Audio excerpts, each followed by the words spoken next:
की थंडी वाढली की माझ्यामधला तर कुंभकर्णच जागा होतो. थंडी वाढली की भूक इतकी लागते की काही विचारू नका. आणि त्यातल्या त्यात जर गरमागरम असे काही पराठे खायला मिळाले तर आहा काय मजा येते. त्यामुळेच मी इथे बनवलेले आहेत बटाट्याचे पराठे, आलू पराठा. त्यासाठी मी तेलामध्ये जिरे तडतडू दिलं, त्यानंतर कढीपत्ता घातलेला आहे, तसेच आलं लसूण आणि हिरवी मिरची याची पेस्ट बनवून घातली.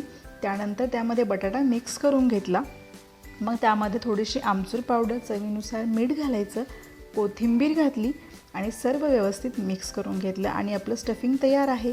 पिठाच्या गोळ्यामध्ये चांगलं स्टफिंग भरून घ्यायचं आणि हलक्या हाताने हा पराठा छानपैकी लाटून घ्यायचा. तुम्ही इथे बघू शकता पराठा हा अजिबात फुटलेला नाही. मी अगदी मध्यम अशा जाडीचे पराठे बनवलेले आहेत.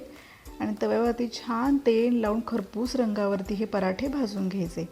तर मग चॅनलला सबस्क्राईब करा आणि या पराठा खायला.